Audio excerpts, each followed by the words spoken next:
From the Edwin V. Johnson Newsroom, WHAV presents the Open Mic Show with Tim Coco. Make your voice heard.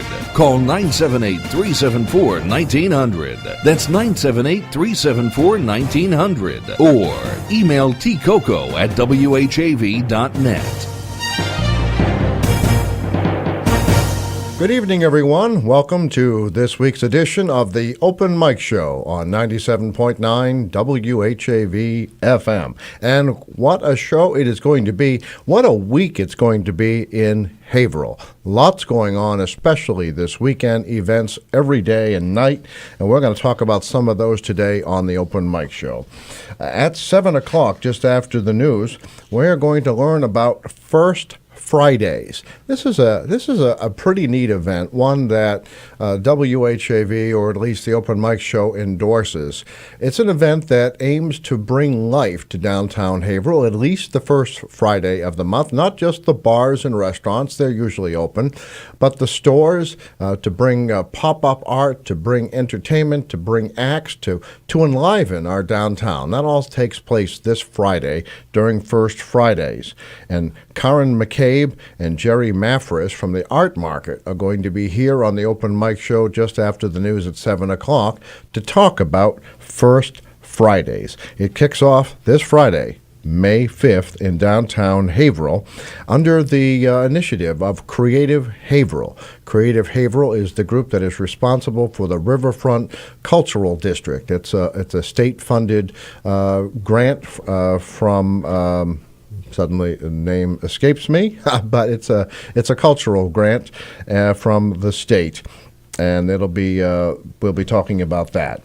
At about 7:30, we have another guest on the program, Albert Henderson. He's going to be talking about the Haverhill Firefighting Museum and its Kentucky Derby Gala, the 143rd Run for the Roses. That is taking place Saturday, May 6th, from 5 to 10 p.m. at the Haverhill Firefighting Museum, 75 Kenoza Avenue. And this one, I guess this is one of the times a funny hat will really help you. You could win a prize. So Haverhill Firefighting Museum's Albert Henderson joining us at 7:30. Now, not to be outdone, an event that we talked about last week on the Open Mic Show takes place on Sunday, and that is the authors event at Whittier Birthplace, Sunday, 1 o'clock, and it features authors such as Edith Maxwell and others who have contributed to a new book edited by David Goudswood called Murder Among Friends. The authors will be on hand to read some of their work, and you can also buy the book along with last year's anthology, Snowbound with Zombies. So this is a fundraiser for Whittier Birthplace, and David Goudswood has generously donated the proceeds from the anthology to Whittier Birthplace. So if you can't make it to the event on Sunday, you can buy the book at Amazon.com or any of your other favorite booksellers and look for Murder Among Friends, an anthology of great stories and some original works from Whittier and others. So there is this very big weekend in downtown Haverhill. But we're leaving out something that's pretty big as well. Saturday, Haverhill is going to have a better block from House Street to Main Street along Merrimack Street. And Build a Better Block has all kinds of events beginning at 11 a.m., running till 7. There will be, scaffolding market. Well, that includes a elite bike ride meeting at Riverside Cycle. A market will open with tiny house tours. I'm not sure exactly what all of that is.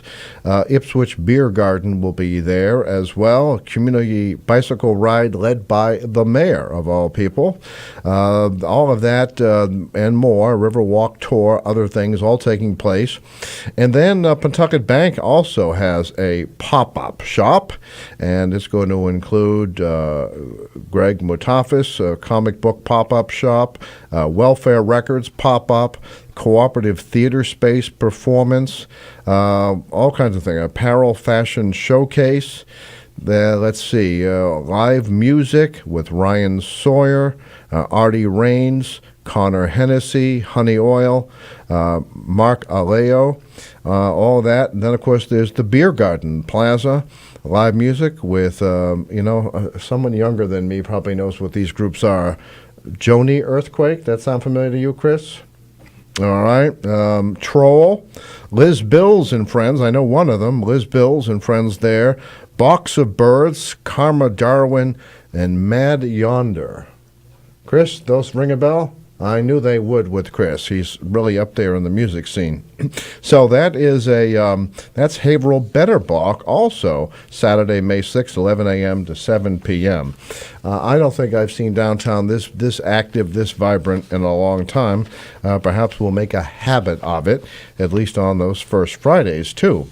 So there you have what's happening in downtown Haverhill this weekend. 2 or 3 of those will be on the open mic tonight, at least 2, and that will be Albert Henderson at 7:30, talking about the Haverhill Firefighting Museum's Kentucky Derby Gala, and first up around 7 o'clock, Karren McCabe, Gerrie Maffris from the Art Market, talking about First Fridays. Now, we also have contests here on the Open Mic Show, as usual, and of course here we are, May 1st. It's May Day. It's a new month, which means we're taking June birthdays and anniversaries. So if you know someone having a birthday in June or a couple having an anniversary in June, they could win a free 7-inch cake from Albie D's second-generation Italian bakery, 140 South Main Street here in Bradford.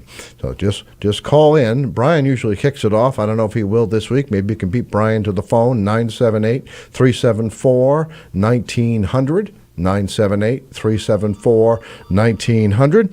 And what we'll do is we'll accept your birthday greeting or your anniversary greeting. Chris will take your call first in Master Control and take down the name, and then we'll do a drawing the last Monday of the month for the free 7-inch cake, choice of vanilla or chocolate, from Albie D's second-generation Italian bakery. But the prizes don't end there. Still have this one, always a tough one, from Kimball Tavern Antiques Trivia Question Contest. Kimball Tavern Antiques, corner of Salem and South Main Streets, will give you a $10 gift certificate if you're the first person to answer both halves of this question.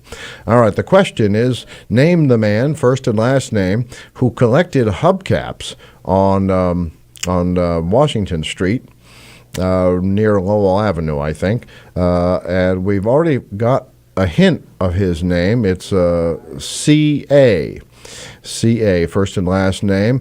Also, you have to name his nickname. Now, if you haven't been following this contest, everyone seems to remember this man who had hubcaps on his house everywhere, and he apparently became quite an attraction in that neighborhood. So name the man, first and last name, name his nickname, and you could win a $10 gift certificate to Kimball Tavern Antiques, corner of Salem and South Main Streets. Now, this one's been going on a while. It's still not as infamous as the famous bowling alley question, so perhaps we'll get something with that. Now, we have other prizes here, but I don't have any reason to give them, so we'll talk about that. Perhaps some of the younger people listening, and we would like to have more of you. We have these bullet earphones, and I don't know, they'll fit an iPad, they'll fit an iPhone, they'll fit a Samsung phone, Android style, and they look to be a pretty good quality, and we have a few of those to give away. We still have a gift certificate to Easy Way Cleaners for $10 off cleaning. Maybe we'll come up with a reason for that. Maybe you'll give us a good reason for that. That'll be a contest. 978-374-1900. Here at 97.9 FM WHAV, I want to give you a little program note. You may have noticed on Friday, at this in this hour, this time slot on Friday, a brand new show is now on WHAV.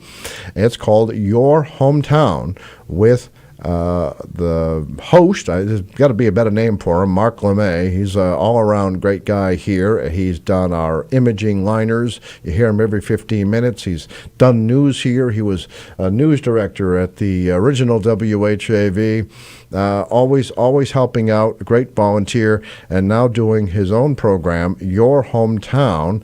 And this one is a little different. This one here, he calls it Weather and Green Space. First, Mark is joined by Rob Karren. Now, if you're a listener to WHAV, Rob Karren is WHAV's chief meteorologist. We have several, but Rob Karren does these very, very accurate weather forecasts. Frankly, sometimes I'm amazed because he knows, like many others who live here, Haverhill weather, Merrimack Valley weather, is very different than Boston weather. And those Boston stations have to hit an area, from Scituate to the south to Manchester, New Hampshire in the north. And, they can't always pick out what weather conditions are going to be like in the Merrimack Valley, but Rob Karren does. So he's the voice behind nearly 30 years of forecasts and, of course, the WHAV forecast. Well, he's going to talk to Mark about how he became a meteorologist and how forecasting has changed since he began his forecasting service 15 years ago. Now, that begins at 6:30 Friday night in this time slot here on 97.9 FM WHAV. It's not on your television. It's going to be only on the radio and on WHAV streams at WHAV.net. Now, the second segment of Mark's show, again, Friday, Heather McMahon, Executive Director of Groundwork Lawrence.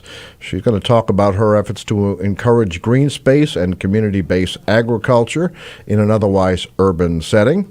So all of that with Mark LeMay, Your Hometown, Friday night, 6:30 on 97.9 FM WHAV. So we've got our programming notes. We have our contests. If you're just tuning in, we also have guests talking about some great events in Haverhill this weekend. Karren McCabe, Gerrie Maffris from the Art Market is going to be here to talk about First Fridays, new initiative in downtown Haverhill to just bring the downtown to life. Certainly something long overdue, and really happy that Creative Haverhill is moving forward with it. Also have Albert Henderson coming at 7:30 or so, talking about the Haverhill Firefighting Museum's Kentucky Derby Gala. That's going to take place Saturday from 5 to 10. Lots of stuff there. All right. We do have a call holding, but I'm going to tell you what. I'm going to try to stay on my schedule this week. Let's take a brief break. I think we're going to hear Civil Liberties Minute. Then we'll be back with more of the Open Mic Show and our first callers, and I suspect it's going to be a birthday cake call. We'll be right back. Open Mic! Tim Coco and the Open Mic will be right back. Get in on the action. Call 978-374-1900 or email tcoco@whav.net. If you are enjoying this program, please consider making a donation right now. Your donations to not-for-profit WHAV help keep these vital community services on the air. Donate online at www.whav.net. This is Pacifica Radio for the Merrimack Valley, WHAV.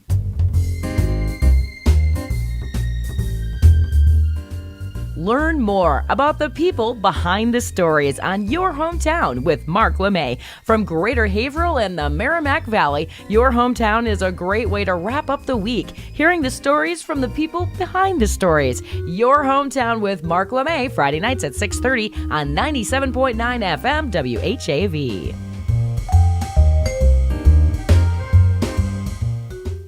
Will the Supreme Court approve of overt attempts to destroy democracy in America? I'm Bill Newman, and this is the Civil Liberties Minute. In Wisconsin in 2012, although the Democrats won the popular vote for state assembly, they lost one of 3 seats that they had held because before the election, the state legislature had gerrymandered the electoral map to ensure a big Republican win. Similarly, in North Carolina, where registered Democrats outnumber Republicans, the legislature carved the congressional districts into a predetermined result of 10 Republicans and 3 Democrats. When the state rep who drew the map was asked why 10 and 3, he explained, quote, "I do not believe it is possible to draw a map of 11 Republicans and 2 Democrats. To be sure, in the few states Democrats control, they have gerrymandered as well." The case challenging the Wisconsin affront to democracy is going before the United States Supreme Court. In years past, the Supreme Court's response to the democracy-destroying gerrymandering laws has been, oh, it's kind of bad, but we really won't do anything about it. But now, gerrymandering has run rampant.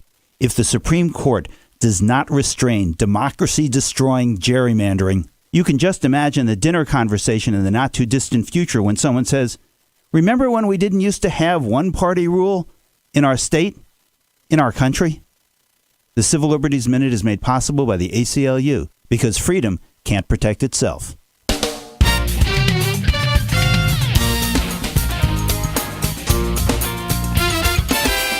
Catch the wave. WHAV. Open mic.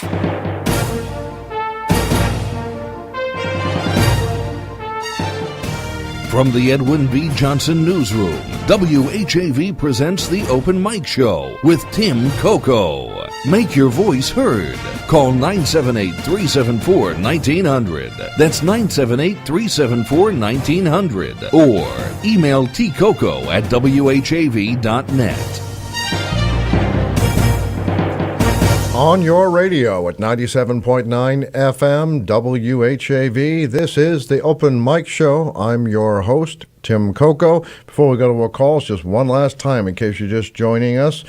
Coming up in just a few minutes, we're going to have Karren McCabe and Gerrie Maffris from the Art Market talking about a new initiative downtown taking place the first Friday of each month called First Fridays, brings downtown to life. Also going to have at 7:30 or so Albert Henderson from the Haverhill Firefighting Museum talking about their Kentucky Derby Gala. That's going to take place Saturday as well.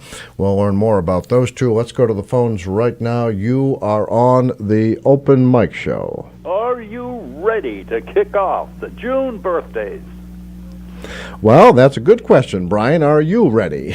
I am indeed ready, and the birthday is going to be for Chino. Who is it? The name in front of you says Hector. Nobody calls him Hector. All right, so what's the nickname? Chino. Chino. Just like in West Side Story. Huh? Okay, all right. So Chino's birthday? Yep, When is that? the 4th. May 4th. June 4th. June 4th, right? All right, as long as we, as long as we, I can't believe we're already in May. I don't know what happened. I think it was. I feel like that too. All right, so that'll be the first one in the new Albie D's second generation Italian bakery cake contest. It's Yep. great. I'm on a roll. Oh, you have more? No, I'm just on a roll. I got May. I got April. That's right, April. and the winner names have those have already been mailed. We're much better at that. Diane at the front desk getting those things right out. That's been helpful. Well, my brother won for May, so I left him a voicemail telling him to watch for it, not to throw it out thinking it's junk mail. Well, he would have received it Wednesday or Thursday, so Okay. let's make sure he didn't throw it out. All right, so this is the key, folks. You can name as many different people as you want and nominate them for a birthday or anniversary cake from Albie D's. You can do what Brian does. Brian, of course, we all know he has secret motives. He's no offense, Brian, but you've been piling on the pounds lately, and I think it's Albie D's cake that you get. Oh, yeah. Gotta have a hobby. So that's all you have to do is nominate your friends, your family, yourself even, and get a slice of that delicious cake. So And classmates, don't forget your classmates. don't forget classmates. Oh, is that your secret? No, that's no secret. No, it's no secret. All right. All right, so that someday we'll have to do a special interview with Brian and just find out whether he was the kid that sat in the front of the room with his hands folded neatly and listened to the teacher, or he was the kid in the back row throwing the spitballs. Listeners want to know this, Brian. Well, it depends on which school, Parochial school, we sat at attention. Okay, so you're a hybrid student. Yeah. Oh, boy. That's actually going to take years of analysis on top of everything else. But anyway, hey, Brian, I'm just having some fun with you. Yeah. All right, then. So join Brian and name someone for a just nominate someone for a birthday cake or anniversary cake from Albany's second-generation Italian bakery. Brian, anything else? Because we do have some other calls. Well, I'm just thinking about what's going on. I mean, we're going to have the first Fridays, and I hope that works out. I remember when I was a kid, but downtown looked more alive. Even when the businesses weren't open, it looked more alive because, when you came over the bridge from Bradford into Haverhill, over to the right, you could see the Ford logo and lights, behind Regan Motors. Oh, that's right. You turned left onto Merrimack Street, you got to see other signs, haberdasheries. You had Kennedy's, McCartney's. You had. That's an excellent observation, Brian. Even when maybe that's what people think of, but don't quite realize what it is they're saying. They always say, "Gee, the downtown isn't what it used to be," and that's true. But maybe part of it is you make a good point. Even when stores were closed, there were signs, and there were always streamers. There were flags. There were things on the light posts. Was it Beneficial Finance? That's the one that said loans, and then it would spell out one letter at a time, LOANS, and then loans all at once. I think the only thing we have left like that is what, Pentucket Bank sign. Yeah, I don't know. And that building's coming down. I'm disappointed in what they've done with the new Harbor Place because, they put the entrance. It looks very nice and all that, but nothing facing the river. I mean, not really. Well, I think that is coming. I don't think they've filled any of the commercial spaces on the first floor either. Well, I'm talking physical plan here, so far as the way it was designed. Oh, I see what you're saying. I hope there were improvements, but I don't know. I'm afraid that if they continue on the track they're in, we're going to have this stuff for the next 100 years. So. We shall see. Well, we'll probably have some guests on. Maybe that's something we can plan for. Some guests from Harbor Place to talk about what's happening with the storefronts. Maybe get Sal Lapoli in here, talk about what his plans are. I understand there'll be a Salvatore's facing the river. Plus, and I think you mentioned this, you asked about this, I think it was you, about using the top story of one of these tall buildings for something, and I guess he's going to do that. He's going to put a bar up there, and he's going to put the restaurant on the ground floor.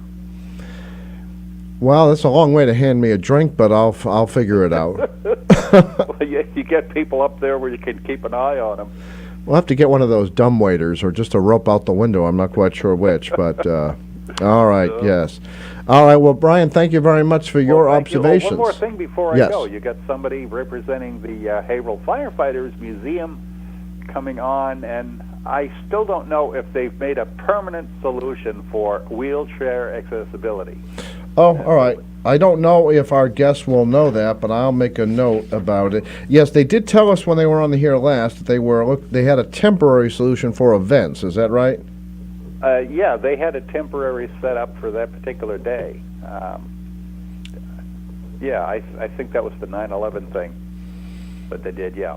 And what I don't know is how difficult it is. That's the old Armory building, folks, if you're not sure what we're talking about, the old Armory on Kenoza Avenue, and it wasn't really built for handicapped accessibility. Most places weren't.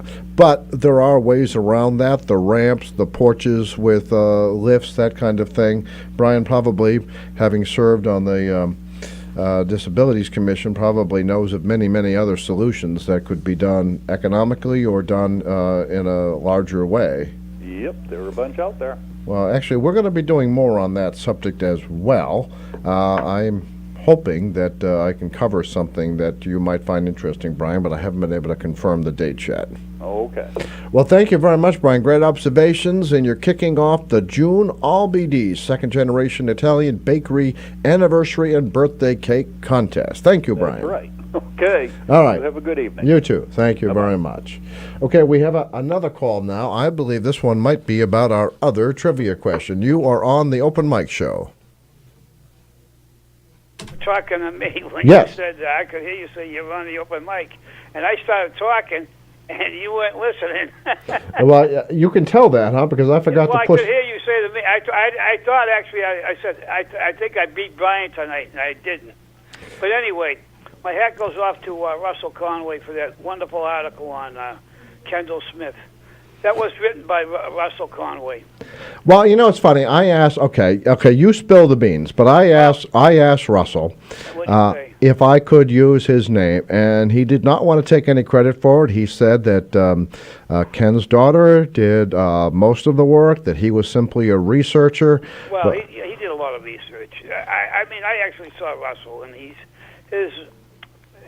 told me so. If I let the cat out of the bag, Russell, I'm sorry. I know that probably Kendall's daughter did, and but it was a great article anyway. He was a great man, but. In case WHAV listeners are wondering what you're talking about, on WHAV's website, WHAV.net, top story, in his own words, a tribute to Ken Smith. I actually have a cousin in England. His name is Craig Smith. And that was Kendall's middle name, Craig. Kendall Craig Smith. That's right. I got a first cousin in England, but I wanted to talk about, if you know any, my nephew's company is building a gazebo over in the Bradford Common, replacing the old wooden one that rotted away. Actually, my son's in charge of building it. If anybody is looking for a gazebo, I imagine you could stop by and check out the gazebo going up, built by Keelwood Construction, right across from Kimball Tavern.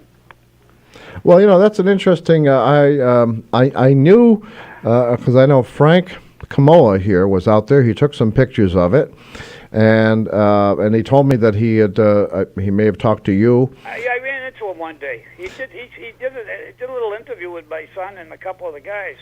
And then I happened to be there one day, and my son says, "There's Frank," and I yelled over, "Frank," and he came over. All right, yeah. So on the trivia, Dave, the safety guy, said it was Geezer. No, his nickname was. I'll give you this one, Keister, and I'm going to give you his first name, Charlie. All right. His first name is Charlie. All right. Charlie A. Charlie A. Hint. Number one. Keister was his nickname. All right, so there's only one question you have to answer now, and that is Charlie's last name, and his nickname has been released by the judges. It is officially Keister. And if Russell's listening, I don't want to take anything away from Kendall's daughter, but I did run into Russell right after Ken had passed, and Russell says, "Oh, Mrs. Smith had called him." And I kept wondering. I kept looking for the obituary, and it finally came out. All right. Yes, actually, and the services will be in June. June. That's right. And so that's no. I was. Yeah, Ken. You know how Russell is. He doesn't like to take too much credit for it. Well, I will tell you that Russell is going to be here on the open mic show within the month. Okay, that's good, because I'll give him a call. Russ Conway said he would come on. He's got a busy schedule this spring, but he's going to kind of help us fill in the gaps about New Hampshire Motor Speedway, the museum up there, the legacy of Ken Smith. Already there's been some other tributes to him. I believe the Rotary Club is now naming its, what are those children's cars called? I don't know. Children's cars? Yeah, those, the derbies. The box. Yes, soapbox derby, yes. There you go. Okay, I was thinking of the Kentucky Derby because that's our guest. We'll be talking about that. But no, so they're now, Rotary's now going to be calling them the Ken Smith event. So I know you got the news coming on, and you got some guests, but my Aunt Midge Wood, she worked for Kendall years ago. My Uncle Donald was in the banking business, so they knew each other. Oh, well, thank you for the insight. Well, hey, Kendall did a lot, and he was a gentleman. He was a gentleman's gentleman, Kendall Smith. He always had something good to say about everybody. He always did, and that's actually right, that's right. why so the tribute. Anyway, have a good night. Right. And thank you. All right, thank you very much. Thank you. You're welcome. All right. One of the Wood brothers, Woody, talking about, he's given you now, you really have no excuse now about winning the Kimball Tavern prize contest here, $10 gift certificate. He's given you the name of the man with the hubcaps on Lowell Avenue, Charlie. He's given you his nickname, Kista. All you have to do now is name his last name. Be the first person to do that, and you'll win a $10 gift certificate to Kimball Tavern Antiques. Okay, just a little late. We're going to go to news now. Local news, local weather. We'll be back on the Open Mic Show with Karren McCabe and Gerrie Maffris talking about First Fridays. We'll be right back. Open mic. Tim Coco and the Open Mic will be right back. Get in on the action. Call 978-374-1900 or email tcoco@whav.net. If you are enjoying this program, please consider making a donation right now. Your donations to not-for-profit WHAV help keep these vital community services on the air. Donate online at www.whav.net. It's 7:03. WHAV LP Haverhill.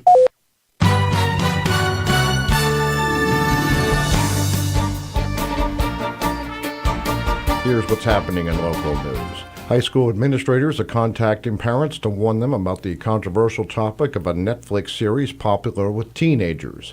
The show, 13 Reasons Why, tells the story of a high school student who kills herself and leaves tapes blaming 13 individuals for her death. Electronic messages sent to parents of Whittier Regional Vocational Technical High School and Haverhill High School urge parents to engage with their children over the show.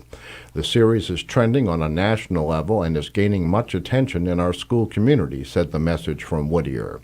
There continues to be a great deal of appropriate concern around the message and potential impact of 13 Reasons Why, which is a book in our series on Netflix, Haverhill High School Principal Beth Kitsos wrote. Critics have complained the show romanticizes suicide and fails to address mental illness, social, emotional support, or alternatives to suicide. A mistake made 17 years ago when the Haverhill Police Station was constructed is not only proving costly today with the replacement of windows there, but made even more expensive by what some officials term a piecemeal approach. The city, attempting to stay on budget and spread out costs over several years, is replacing a third of the windows at a time. It's an approach criticized by police officers because water leaks from the remaining windows and resulting mold mean a delay in cleaning air quality issues.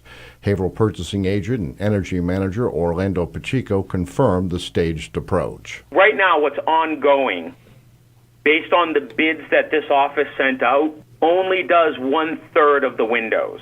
And I think the concern is doing the project in phases will make the overall solution a lot more expensive. An interview requested by WHAV last week, Police Chief Alan DeNaro explained the building's original contractor improperly sized all of the window openings at the police station.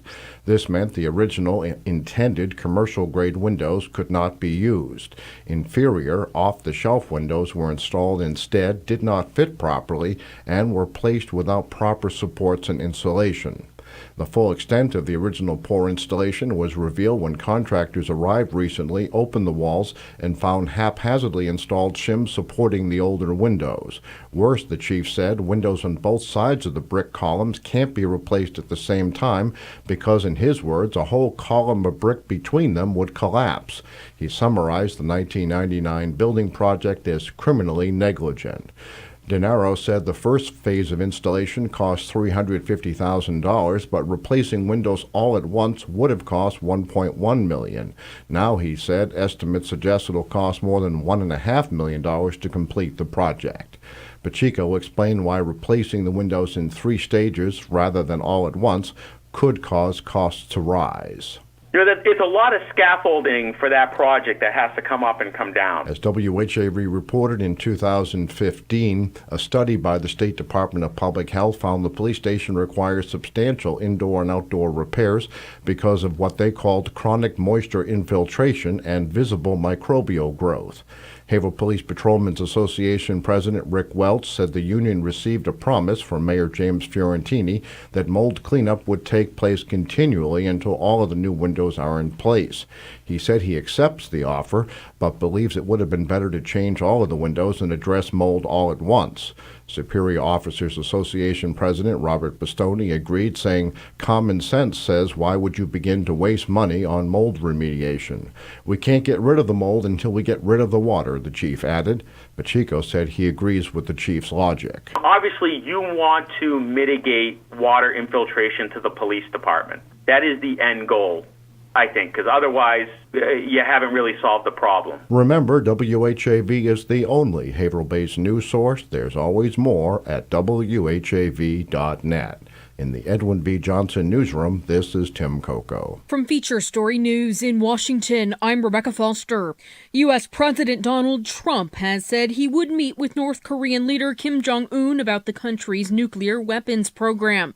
Dueling rallies have been taking place in Paris from supporters of rival presidential candidates Emmanuel Macron and Marine Le Pen. And Venezuelan President Nicolas Maduro has raised the minimum wage by 60% in a bid to counter a growing protest movement. Wave weather.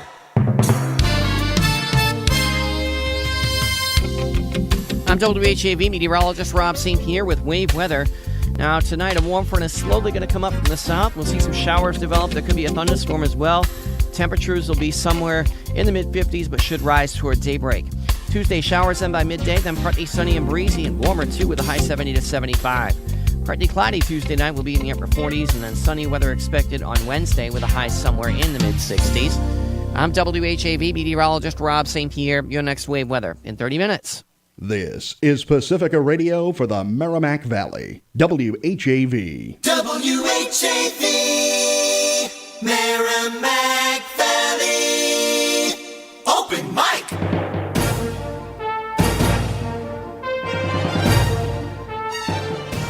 From the Edwin B. Johnson Newsroom, WHAV presents the Open Mic Show with Tim Coco. Make your voice heard. Call 978-374-1900. That's 978-374-1900. Or email tcoco@whav.net. 97.9 FM, WHAV, and the Open Mic Show. I'm Tim Coco, and I am really, and I mean this most sincerely, I am so pleased to have back on the air Karren McCabe and Gerrie Maffris. Am I saying that right? It's Maffris. Maffris? Yes. Ooh, it's not an E, that's an S. This is what happens when you get another year older and the eyes get just a little bit weaker. All right. Thank you. I've been saying that wrong all night, so I owe you several apologies. All right. Anyway, they're here to talk about First Fridays, and this is something I am actually most excited about. And I really, one of the things, I don't know if you heard any of our callers, or maybe you were in the conference room, but a caller made the same observation. Downtown sometimes just seems too quiet for a downtown.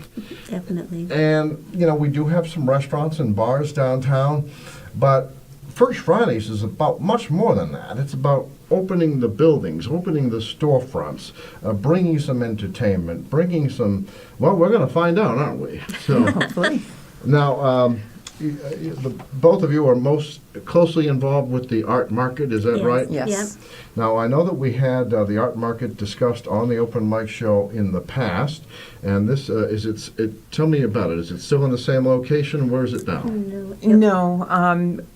We had to vacate 90 Washington Street where we had been, and this year we are doing a few pop-up events, and we're working in conjunction with the First Fridays. And Creative Haverhill. We will be having what we're calling an art market boutique for First Friday, and the following Saturday we will be located at 21, I think it is? Wingate It's Street, 21 Wingate Street in Haverhill, which is the Creative Haverhill office. Okay. There will be it's a smaller venue, so there'll be fewer artists there at each we're going market. to have 8 at each market is the plan. So Okay. very intimate and high quality. Oh, all right. Well, do you want to give us Always a kind of high a quality, sneak but- peek? Do we know what one might expect when they walk in the door to the Haverhill Art Market? I can run down who's going to be there and what Well, they do. there you see. That's why we have guests on the program. Okay, we have Denise DeLong, who is a clay artist. Margot Pingree, who is a fiber artist. She does amazing quilts and that kind of Quilts, real Beautiful, quilts. real beautiful, real really quilts beautiful quilts. and home decor, wall hangings, lovely things. Wonderful. Darlene Grady Duggan, who is a painter. Linda Germain, who is a mixed media printmaker. And many of these people are local to Haverhill. Oh, and we've some of the great things that we've worked with Linda on in the past. I mean, she brought us, or played a key role anyway, in what was it called? Those big photographs. Oh, yes, yep. So did I Creative Haverhill, yep. Yes, I And can't the remember what we Cultural called it. Council did it too, yes. I had my picture up there too. Oh, good. All right. Christine Hardiman, who does dried floral arranging, will also be there. James McCarthy, who is a digital artist, will be there. Jeffrey Morgan, who is a painter. Debbie Shirley, who's also a painter and one of the organizers of the art market also. And I will also be there, and I do micro macrame jewelry. Including the necklace she's wearing Oh, today. if we could only zoom our camera, but our radio audience can only. Okay, I'll tell you what. We're gonna. Is that one of those two? Or No. I'll tell you what. We're gonna have an expert here describe the artwork. So, Karren, you're gonna describe what Gerrie is wearing. Oh, well, Gerrie's wearing a navy blue necklace, intricately worked fibers, pearls on this one, it looks like, and a small, gorgeous flower that looks like a butterfly in the center on a kind of background of pressed clay, is it? No, actually, it's a cameo. A cameo. That's A the butter- word I a was butterfly missing. cameo. And she does. These are so intricate. I look at them; they become more intricate every time I see them. And they're. I would never have the patience to do something like this, but they're true works of art. What she does. Well, Karren, you are now hired as now our art critic. No, you described it very well. I'd sit there and say, well, I think it's blue. All right, so that's good. Now, tell us, if what you can, about Creative Haverhill and why its mission downtown is so important. Okay, if I caught you off guard, I'll help you with that. Well, Jenny actually is the person who's hired to do most of the work. I mean, she really does the whole thing, running around the city, getting programs going, working with Cogswell, working with the businesses, promoting downtown, the new Riverfront Cultural District. That's right. And I couldn't remember this earlier. It's the Adams Grant funded, right? State Adams Grant funded cultural district. Yeah, yes. yeah. And there are, I forgot how many now in the state. At the time we got this funding 2 years ago, I think it was, there were just in the mid-20s. So it's a slow process to get involved in this. There are a lot of special things that your city has to have, which is a close community downtown, for example, businesses, places to live, places to walk, places to eat. And so she's been overseeing this with great success, I'd say. She's really everywhere all the time. So that's... Now, is there a board to Creative Haverhill? There is a board of volunteers. Yeah. Okay. So it's like a board of directors comprised of volunteers? Yes. Yes, volunteers. Either of you? No. No, one of them is a bank president, and one of us is, and so forth. I mean, there's an interesting community of people very much interested. Oh, good. Well, that's great to have widespread support. Yep. All right, and all of that can be found at what, creativehaverhill.org? Is it .org? Is it .org? I'm not sure. I would Google Creative Haverhill and find it that way. Jenny, well, I know Jenny's, but that would not be So right. what, folks, we're going to do this at the same time. What does this say? I believe it's creativehaverhill.org, yes. Okay. Well, I figured to take a guess. There it is. Yes. And actually, right up there in bright orange, First Fridays are coming May 5th. Haverhill's Riverfront Cultural District is the place to be on the first Friday of every month. Come to downtown Haverhill for art, music, dining, shopping, and more. Well, we knew there was dining. We're learning a little bit about art. Maybe we'll take a brief break and come back and talk about music, shopping, and more. How's that? Okay. So, Chris, we're going to take a brief break for Community Spotlight, which is appropriate. We're going to come back and talk about First Fridays with Karren McCabe and Gerrie Maffris. And now it's overemphasized because I've been saying putting an E there because I couldn't see my own script. We'll be right back. We'll be right back. Tim Coco and the Open Mic will be right back. Get in on the action. Call 978-374-1900 or email tcoco@whav.net. If you are enjoying this program, please consider making a donation right now. Your donations to not-for-profit WHAV help keep these vital community services on the air. Donate online at www.whav.net. Broadcasting on the Armstrong FM system, this is 97.9 WHAV.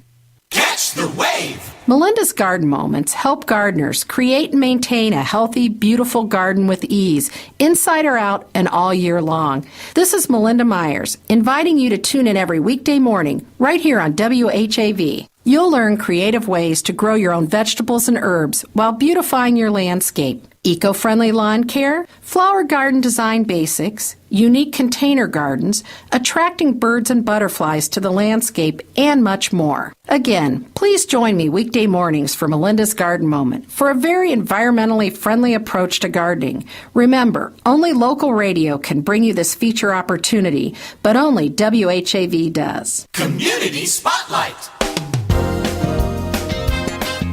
The Veterans Northeast Outreach Center, founded in 1985, was established to address the needs of veterans and their families throughout the Merrimack Valley. The Outreach Center is located at 10 Reed Street in Haverhill. Some of the services provided by the center include providing information, referrals, and registration assistance for health care benefits. In conjunction with other local agencies, the center also provides employment assistance services for veterans. For more information about these and other services available to veterans and their families, contact the Veterans Northeast Outreach Center at 978-372-3626. Someone you know is on WHAV. To submit or read your own nonprofit announcements, click on the Contact tab at WHAV.net or email news@WHAV.net. In the Edwin V. Johnson Newsroom, this is Diane Carr. WHAV Open Mic.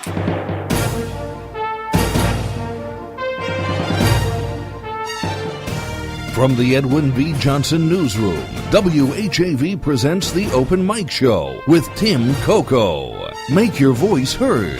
Call 978-374-1900. That's 978-374-1900. Or email tcoco@whav.net.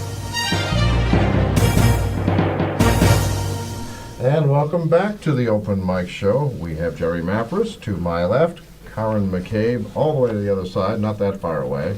And we're going to talk a little bit more about First Fridays Haverhill, which happens to be the name of the website as well, right? Correct. It's firstfridays.com. And there's a complete rundown of everything on the website. All right. So we've learned a little bit about the art market. We know that the bars and restaurants that are normally open are going to be open. What do you know about some of the commercial establishments that maybe aren't normally open late on Fridays? You have a big buy-in from downtown merchants? So far as I'm aware, I think most of the merchants on Wingate Street as well as in Railroad Square are planning to stay open so that people that may not have the opportunity to get down there when they are open can see what great little shops there are. And and all of these places are going to have probably some sort of little refreshment to offer, and a couple of them are planning to have some specials. I know that I've Great. spoken with. I don't know what they are, so I can't be specific. All right, okay. Well, so plan to be surprised. How about that? We'll do that. And then, okay, and then looking at the schedule, and first of all, let's go back to Haverhill Art Market. So this is from 5 at night to 9 p.m., and you're going to continue this on Saturday. Is that right? 10 a.m. to 3 p.m.? Yes. All right. The art market will, This was for the Friday nights. For those of you who can't get enough of it, just stay up, stay out, and you can do this. What can you tell us about the Mini Wellness Festival? Anything about that? Well, it's called O Positive. That's going to be across from the new Harbor Place in the, what's the name of that? Park? Goki Park. And Here's a trivia question. Do you know who Goki was? a horseback rider. No, I don't know. Herbert H. Goki Jr. He was a longtime city councilor in Haverhill. Okay, I probably read that sometime in the past.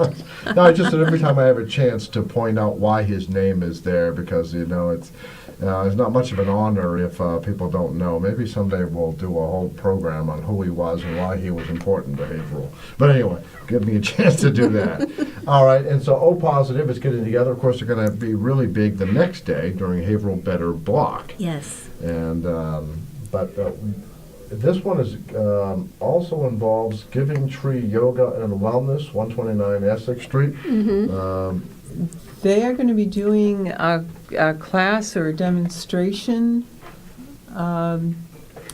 for people to participate in.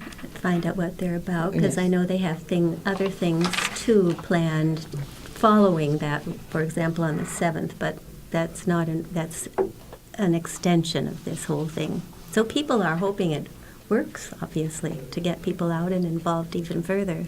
Good. Then we have the public art walking tours. And Jenny is going to lead this herself. Is that right, Jenny? All right. I believe so. Leisurely walk through the cultural district, learn about the murals, shoes, pianos, and even some fun facts. Oh, yes. What do you want to tell us pianos. about the pianos? I've seen some pictures of proposed pianos. This is really going to be introduced during Build a Better Block the next day, though.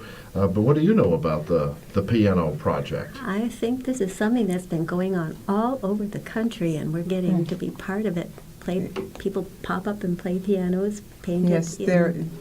they've had at least 2 pianos donated that they've painted to be put outside, so that anyone who walks by and feels like playing the piano can sit down and play the piano for a while. If the spirit moves them? Yes. And I don't want to inject any negative tone. What about if they're terrible players? We have the censorship of the crowd, right? Exactly. No crowds will gather. All right, so that sounds pretty interesting, and we're going to learn more about that on Saturday. And Jeff Grassi, now I've been seeing Jeff everywhere, city council meetings, school committee, downtown, everywhere, and he has an art window display, the inside view at 18 Essex Street. Anything you know more about that, or is this a surprise? I know Jeff Grassi, and I know his work, so I know it's going to be fun. I know Inside View has just moved from their corner on Granite Street, was it? Okay. So they've now Yes. moved to Essex Street, and it looks like a wonderful place for him to make a display. I'm looking forward to it. All right, so we're going to learn more about that. So let's go. We have about 5 minutes left. What highlights did you want to talk about that perhaps I neglected to ask about? Well, part of the Haverhill Art Market, a big initiative by Creative Haverhill has been to work on the Cogswell School to turn it into an art center. And hopefully, when it opens, the Haverhill Art Market will be permanently located there. Oh, okay. So this kind of solves a lot of problems. Yes, it does. And also to try and help that process along in October. On October 21st, the Art Market is putting together a fundraising event. And October? In October. October. October 21st. So put it on your calendars. Check our Facebook. We'll be putting Haverhill Art Market. It has a Facebook page. Check us out. Like us. You'll be getting updates and more information as we firm up all our plans for that. All right, Haverhill Art Market, is that a nonprofit or an unincorporated? Nonprofit. Yeah, we're a nonprofit group of artists that just got together and said we need to have a venue to allow fine art and fine artists to be able to, at a reasonable price, When this was first interact introduced, with the wasn't there some talk, I believe we had a guest on the program whose name escapes me, but it was so-called juried? Yes. Is that still the case? Yes. Justin Gordon and I came in and spoke just before we had our first art market. Yes, it is a juried show. And what does that mean for our listeners? That means that if someone is an artist and creates and wants to sell their work, they apply and they send us images of what they do, and a committee of other it's a committee of other artists, and you basically a jury of their peers looks over the artwork and makes determinations about So really, this the fine best art? of the best ends up there. Limited space, so you can't take everything, at least not yet. Not until you have that 50,000-foot gallery that you're planning. Yes, Right. yes. And we try to have a variety, too. We don't want, 20 painters or 20 potters. I see. Or birdhouses or whatever that might be. Right. Yes. Right. Well, okay. Well, that's what art is varied. So we have some great things. Let's see. Let's go over. I had some initial information on WHAV News. Let's see. I don't know that I just saw it on the website. So Ashley Hamilton photography exhibit at the Artist Cafe. Does anyone know if that's still going on? I believe it is. We have it. And then we had artist talk with muralist Brian Canty. Is that right? I'm taking you, I'm surprising you. Well, yeah, you are. I know that one of the artists, I think that is still happening.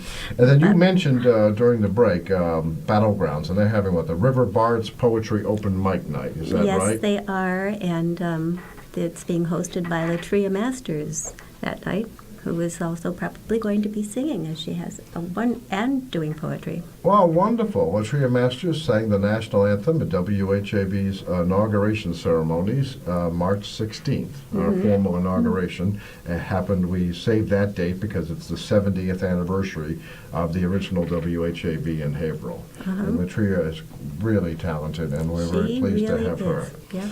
We also had during that event high school seniors from the Choral Society. Could even have been one of her daughters. Well, you see, so that worked out pretty well. So let's give your best pitch. Why should they come to First Fridays, the first Friday of each month this year? It's an opportunity to get to know Haverhill better. If you haven't been downtown lately, there are new businesses down there. There are things going on, and it's going to be a fun event. Yep, and at least one of the alleyways will be open with art, I believe. Okay, between Washington and Wingate? I think that's where it is. I'm trying to think of where they decided. I know the one by 90 Washington also. They're planning something leading down going there. Down to the river. Yeah, and so most people never go into the alleys here. So it'd be nice to have them show what potential they have. All right, and I know that to connect the city. Haverhill City Councilor Mary Ellen Daly O'Brien has been talking about lighting each of the alleys. Definitely, yes. So that maybe that'll help, and maybe each one of those lights will point at a beautiful piece of art. Yeah, well, there's art in some of the alleys, and no one ever sees it. That's right. So, well, I want to thank you both, Karren McCabe, Gerrie Maffris, for coming on the program talking about First Fridays in downtown Haverhill. It starts this Friday. It'll be the first of the First Fridays. And does this run all summer, or do you know when it'll end? It will be May through October. Right, but the art market will just be May, June, and July. Right. Yes. Okay, an art market May, June, and July. Right. So, but this is pretty exciting. It's a great start. Bring downtown to life, and we'll learn more as we go. So see you at First Fridays this Friday. Thank you so much for joining me on the program. And we're going to continue now with we'll have another guest, but we're going to have the local weather first, and we'll be right back with more of the Open Mic Show on 97.9 FM WHAV. Thank you. Open Mic! Tim Coco and the Open Mic will be right back. Get in on the action. Call 978-374-1900 or email tcoco@whav.net. If you are enjoying this program, please consider making a donation right now. Your donations to not-for-profit WHAV help keep these vital community services on the air. Donate online at www.whav.net. It's 7:32. Are you listening to WHAV on cable television? If so, join WHAV in thanking the board, staff, and members of your local public access channel. Catch the wave! Every week on Making Contact, you'll hear voices from the United States and around the globe, speaking on issues vital to all of us. We report on economic, political, and social trends. We also look at the issues that drive popular movements globally. You can hear Making Contact on this non-commercial radio station. Making Contact, Sunday mornings at 7 on 97.9 WHAV. Wave weather!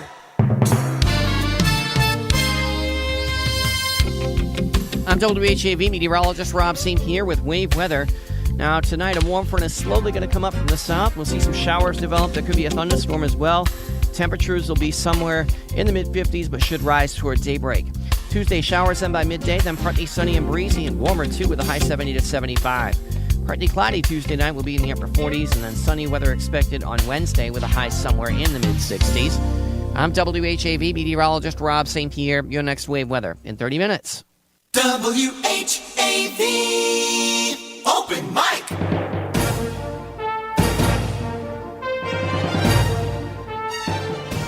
From the Edwin V. Johnson Newsroom, WHAV presents the Open Mic Show with Tim Coco. Make your voice heard. Call 978-374-1900. That's 978-374-1900. Or email tcoco@whav.net.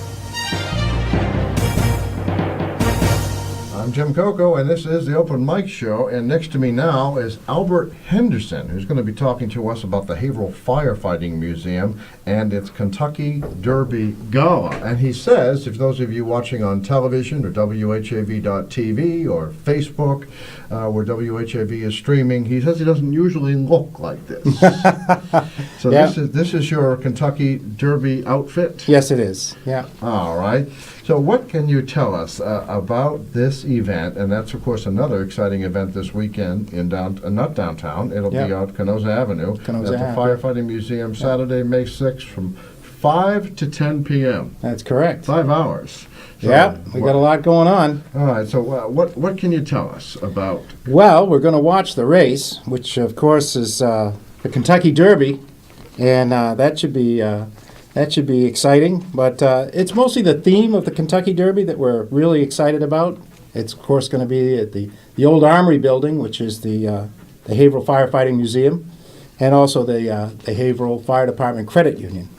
So, and if you guys didn't know it, the Haverhill Firefighting Museum is part of the Haverhill Cultural Treasures, which is a group of outstanding Haverhill sites that showcase I can Haverhill. chime in on that one. I know you can, because you were at John Greenleaf Whittier birthplace. Very good. And I was there that day that we toured that, and that was a lot of fun. We also have Winnickenny Castle, and we have the Buttonwoods Museum and the Tattersall Farm. All great places in Haverhill, very historic, and yet all quite affordable. I don't know what the admission fees are normally at the Firefighting Museum, but ours dropped down to less than a handful of dollars. So and so these are really, and of course, it's funny. I'm sure you've noticed this yourself. there are people who come back and say, oh, I've been to the Eiffel Tower, or I've been to the World Trade Center, or I've been to the Empire State, but I haven't been to the Firefighting Museum. I know, and it's kind of sad, too, because we have some amazing items in the museum, firefighting equipment from Haverhill's past, and lots of information about firefighting through the ages. And it's amazing, from buckets at the old bucket brigade, if you can imagine going out to fight the fire as a community and taking buckets of water and throwing them on a fire to put the fire out. But no, that is, and of course that's what the Kentucky Derby Gala is going to be supporting. Yes, it is. The continuation of this great museum. Mm-hmm. And, I have to say, it should have seemed like common sense that the Armory would be a great place for fire vehicles and so on. Yeah. And it probably just took a while for that building to become available, I imagine. Yes. And how long has it been? Can you say, do you know about how long the Firefighting Museum has been in the Armory? It's been over 10 years. It's been a while. It has been a long time, and our collection continues to grow. But let's focus on the opening day gala, which is going to be the Kentucky Derby party. You said you're going to be actually watching this? Will it be TVs? Yeah, we're going to be watching it on some TVs, and we're going to have food, lots of food, southern fried chicken, mac and cheese, bourbon glazed ham and biscuits, collard greens, and lots of other good stuff too. We've got. Well, I know, because another, with this Haverhill is conflict of interest city, I guess. But Mint Juleps, I understand. Someone on the License Commission mentioned that to me. I know. I think I was there for that too. Yeah. So there'll actually be mint juleps there. Yeah, mint juleps. There's raffles now. Tell us about this Derby hat contest. Is that why you have that on? Well, it is. This is, I guess, what I've found or what I've chosen for Derby hat. And although I don't think I'll really be participating in that, although I don't think there's an award associated with it, but it's more fun. But we have attire that we're going to judge and hats that we're going to judge. And it's the other thing we're going to have is some interesting entertainment. Well, let's go back to the hats. Okay. Okay, we had a photo on our website because, frankly, I had to educate myself, and I was looking for a graphic. And apparently, during the Kentucky Derby, sometimes some pretty amazing and sometimes pretty outlandish hats could appear. Yeah. And so, do you want to encourage people to be absolutely outlandish, as wild as possible? I think it's more of a women's hat event than it is the men's, but. The bigger, I guess, the better is the way it goes with that. I mean, hats that are really too large to even move around very well. But so you have some time. You have from tonight to Saturday. Till Saturday, to put together weird, fun, outlandish, colorful, crazy. Yep. I mean, let your imagination be the limit here. But and is this the first time you've had this particular kind of event? You usually have something else, right? Is that right? Yes. We've never had really an opening event, which is to really start off our new season. And this is the first time the museum will be open in 2017. So this is the kickoff of the museum. It is. And then you were about to tell us about entertainment. What are we expecting for entertainment? Well, we've got Dan Sky, who's going to be singing and also DJing the night's dancing. We're going to have dancing, of course. And we've got Jay Fraser is a magician who's also a magician. Coming. Yeah. They can make some of the bad hats disappear. I hope not. I'm sorry. So anyhow. All right. So we have singing. We have dancing. We Magic. have a magician. Mm-hmm. All right. And then I couldn't help. I'm looking down your sheet for you. And of course, this wouldn't be an event without food. Is that right? That's absolutely correct. So what can you tell us? What could one expect for good eating? Well, it's all Southern fare again. That's And what would be Southern fare without Southern fried chicken? So we're going to have Southern fried chicken. Now, is that going to be made on site, or what's your secret recipe that you kept at home, or what? I wish, but it's going to be prepared in advance. In a way, I'm relieved by that. No. Well, it would be my brother's neighbor, although I don't know him that well to be pushing him like this. So. Oh, I don't know. I think I've seen you around enough to know. Yeah, we've shared some interesting times together. Yeah, so we have Southern fried chicken. I thought I heard biscuits, and that's kind of makes my mouth water thinking about it. Yeah. So bourbon glazed ham and biscuits. Bourbon glazed ham. All right. That sounds pretty good. Lots of appetizers and stuff, and we've got some other people that are helping us. And RCO's Family Takeout is going to be providing us with some items as well. And Diane's Fine Desserts from Newburyport is providing us with, of course, desserts. And, so this really is full courses then now. It is. All the way through desserts. What's your Absolutely. favorite? What's your favorite dessert? Are you kind of going to surprise yourself? Well, I think I'm probably going to surprise myself because there are a lot of desserts that I like. I don't know if I really have a favorite, but so your outfit should include an expandable belt. I know, huh? Well, hopefully I'm not going to eat too much, but who thought of it? How does anyone come up with that? You have a few people sitting around a boardroom saying, "Well, what are we going to do this year?" I know. How did this come about? That's basically what happened. The idea popped up at a board meeting, and we said, "Hey, Kentucky Derby, how's that sound?" It sounds great to me, and so the event was spawned, and it was a great idea, and I can't wait to see how it turns out. I think it's going to be fabulous. Oh, very good. Really fabulous. I'll tell you what we're going to do. We're going to have Frank join us in a minute, and he has some questions of his own. We're going to keep Albert here a little bit longer because, frankly, with that hat and what's that called again? Ascot. So, with that hat and ascot, we have to keep him in the studio longer. Those of you who want to take a look at this, and maybe a once-in-a-lifetime opportunity, other than Saturday, go to WHAV.tv. But anyway, let's take a break for, what are we running? Insight Daily? We've changed some of the nighttime lineup, and I'm still not sure. Insight Daily, and that's heard Monday through Friday at this time on WHAV. And we'll be back with more of the Open Mic Show. Albert Henderson and Frank Camola is going to be joining us. We'll be right back. Open Mic! Tim Coco and the Open Mic will be right back. Get in on the action. Call 978-374-1900 or email tcoco@whav.net. If you are enjoying this program, please consider making a donation right now. Your donations to not-for-profit WHAV help keep these vital community services on the air. Donate online at www.whav.net. This is listener-supported community radio. WHAV is the Merrimack Valley's Pacifica affiliate. Catch the wave! This is Tom Hartman inviting you to tune into the Tom Hartman program on WHAV every weekday beginning at noon. I'm here 3 hours a day, 5 days a week, taking your calls live and providing all the news you need to know. The Tom Hartman program is your media support group for We the People. Again, please join me weekdays beginning at noon right here on WHAV. Remember, only local radio can bring you this progressive talk opportunity, but only WHAV does.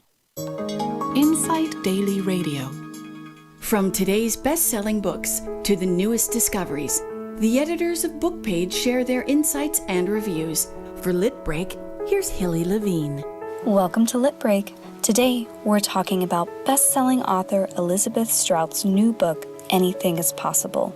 Elizabeth Strout is both a maker and a master of messes, and seemingly the bigger the better. The complexity and disorder intrinsic to both life and art are precisely what drives Strout, who with the stroke of her pen paints sharp portraits of the intriguing divides between an individual's public facade and his or her inner thoughts and private actions. You might even call this the Olive Kitteridge effect. In her previous novel, My Name is Lucy Barton, hospital patient Lucy Barton and her mother gossip about people from their rural hometown in Illinois. Strout's new book, Anything is Possible, contains 9 short stories about many of those same characters, including Lucy herself and a family named Nicely. As is the case with Strout's Pulitzer Prize-winning Olive Kitteridge, the thickly interwoven strands of these stories lend the collection the emotional weight of a novel.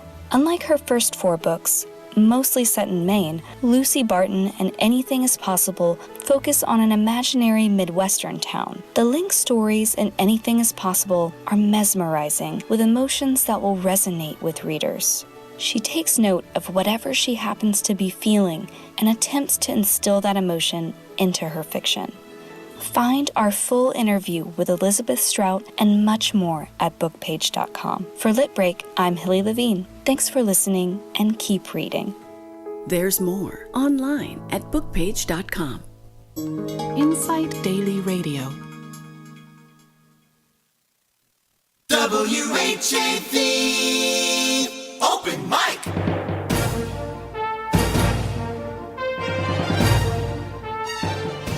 From the Edwin B. Johnson Newsroom, WHAV presents the Open Mic Show with Tim Coco. Make your voice heard. Call 978-374-1900. That's 978-374-1900. Or email tcoco@whav.net. Busy weekend in Haverhill. Okay, earlier you heard about First Fridays taking place Friday night in downtown Haverhill. Now we're talking to Albert Henderson about the Haverhill Firefighting Museum's Kentucky Derby Gala, and this is at the what we all used to know as the Armory. Younger people are going to say we keep talking about something that used to be, but that's also New England, isn't it? That we do that. It's the house after the one that burned down. Isn't that what New Englanders do? I know, huh? That's what New Englanders do. But anyway, the Armory, was it 75 Kenoza Avenue? 75 Kenoza Avenue. 75 Kenoza Avenue. So this is where the Kentucky Derby Gala is taking place. And then after this segment, after the news at 8 o'clock, we'll kind of go over a couple of other events. Author's Day at John Greenleaf Whittier Birthplace on Sunday, 1 to 3. Meet the authors of a new book, and they'll read to you. They'll autograph the books, a new book called Murder Among Friends. But let's go back to this event, Haverhill Firefighting Museum's Kentucky Derby Gala, 143rd Run for the Roses. And there's so much more we haven't gotten to, but there are some generous people in the community who have provided some silent auction items. Absolutely. Maybe Frank will, now Frank Kamoa is joining us. Frank, you want to ask all those questions you had, those tough ones you were asking about Albert? Well, the first question I have is, what time does the $2 window open? $2 window. Yeah. For the Kentucky Derby, I mean, I got to put a wager down. It opens at 5. Yeah, I mean, at 5 o'clock the doors open and we start. Pick your horse, and we've got that whole thing's going on at the same time. No kidding. Yeah. Oh, that's great. Yeah, and so we're going to show the race, and whoever selects the winning horse is going to get a prize. So. Awesome. Yeah. Yeah. Oh, well, that's pretty interesting. You guys are really bringing this theme through and through. We're really trying. We've had people that are sponsoring horses as well as part of the no kidding the fundraising part of this. Yeah, that's awesome. I'm looking through this list. You've got some amazing items on here. We do. One of the things that jumps out at me, I don't know if either of you have ever been to the Top of the Hub in Boston. Yeah, I have. What an experience that is. That's a great thing to bid on there. Oh, so there's an auction item for that. Yeah, Top of the Hub gift certificate. Absolutely, yeah. Okay. There's dinner and yeah. The Red Sox versus the Seattle Mariners. 2 tickets. Yeah, May 27th, the right field box seat. Yep. Nice, just incredible. Nice seats, The all-around Haverhill basket that's got a BJ's gift certificate in it, Haverhill Beef, the Artist Cafe, the Casablanca Restaurant, Butcher Boy Market. I mean, there's a whole list of items just within that basket alone. Yeah. Around the golf out at the Black Swan Country Club. These are, you've really, really done well. You need to. You should be very, very proud of yourself. That's an amazing collection of things for people To bid bid often on. and bid frequently. Yeah. Because, I'm you know, looking down to the grill set. You know those. I thought you were interested in the poker table. Well, no, I have these big chunks of ice fell off my house. Gee, didn't we all? This is weird the way my roof is, and it fell literally a couple 100-pound block of ice fell off the house and literally smashed my grill to smithereens. Really? I think it was an editorial comment from the man upstairs, but I don't think so. That's not nice. But in any event, maybe I will look at that grill set. That sounds great. All right. So, and then wine tasting, Willow Springs Vineyard, 10 people. Well, that's a pretty. That's fabulous, that's a huh? big group. We also have Thomas Fallon, who's a photographer, and he's offered a photographic session that it could be used as a wedding or at least part of a wedding. And if you are looking at the wedding, you might also look at $100 off here. Easy Way Cleaners gift certificate, either used for preservation or tux rental from the Bradford store. Mm-hmm. That's great. Yeah. All right, and Frank, what else jumps at you here? The 19th. What is the 19th hole gift basket? Do you know anything about that? Well, the 19th hole is traditionally the right. The place you go after you finished your 18 holes of golf. That's correct. Usually the bar, but. But is that in any way attached to the Black Swan Country Club? I don't believe it is. But, no. Yeah. Okay, so it's just a gift fun basket. Yeah. And they'll be actually, that's a good point. People have a chance to look at these all night long. Is that they right? do. They'll all yeah. be laid out, yeah. And that begins at what time? It starts at 5. Yeah. 5 o'clock. The auction is a silent auction, so it's tables with items on it and a sheet that you put. I think last time we used the phone number. We used the people's phone numbers. Oh, okay. Like a cell phone number. Well, actually, and then they put their bid in, and then you can actually call them and say, "Hey, listen, you won." Yeah. Now, I guess this is an important point, unless something has changed. You can't just show up for this. You have to buy the ticket in advance. Is that right? That's right. So you folks have a couple days. Don't just plan on showing up at 5 o'clock because you might be disappointed. Yeah. They want you to buy your ticket in advance. And how much are tickets?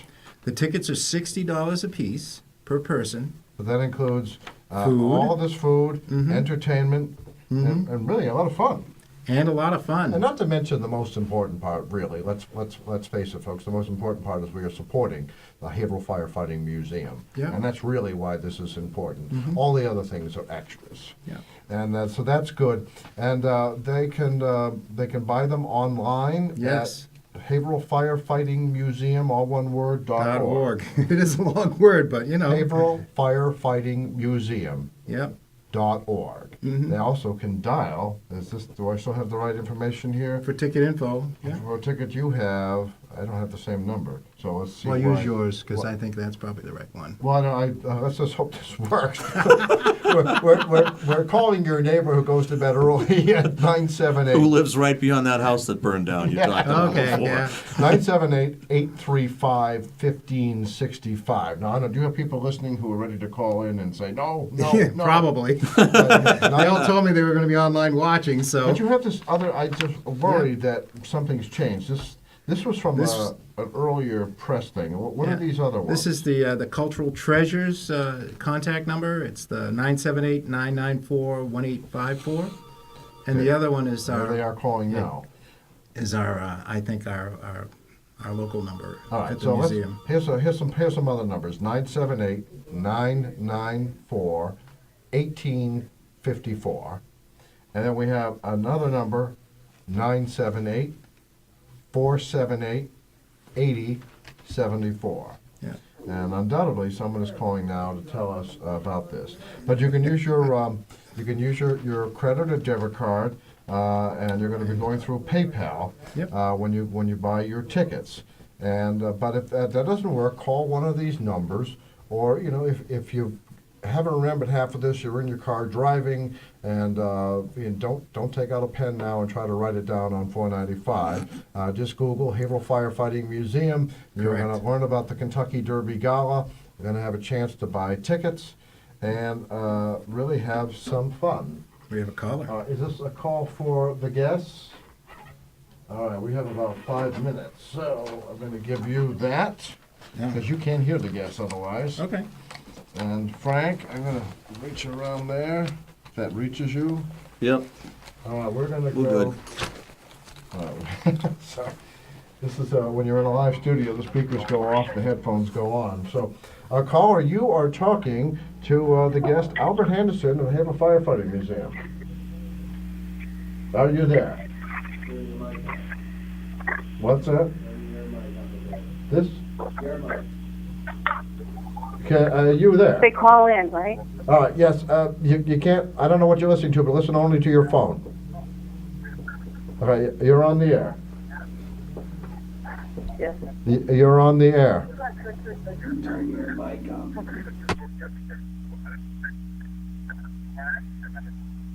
Over the air. All right, you there, listener?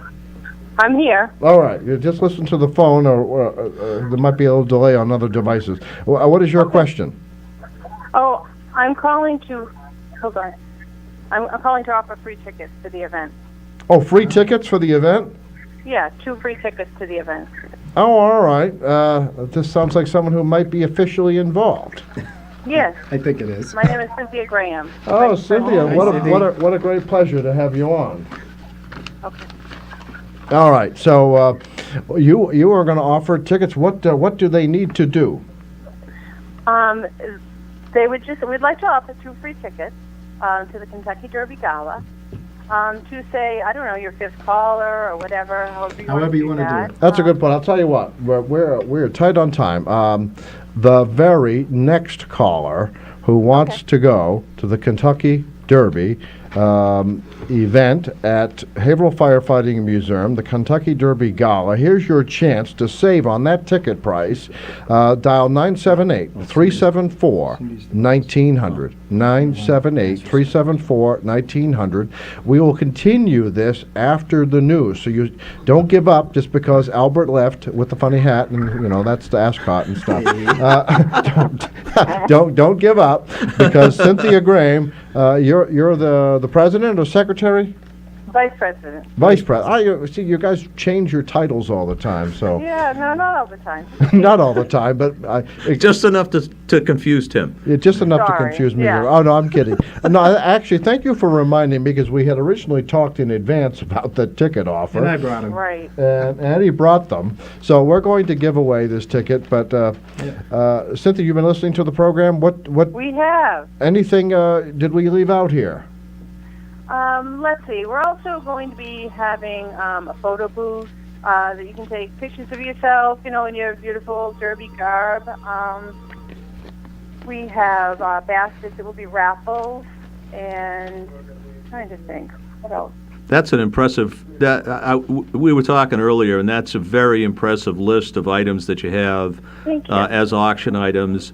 The one that jumped out at me, as I said before, was the top of the hub gift certificate. Yeah. For anyone who's never been up there before, not only is it a spectacular place to go in that atmosphere, there's a bar up there, and they usually have a 3 or 4 piece jazz group playing in the bar.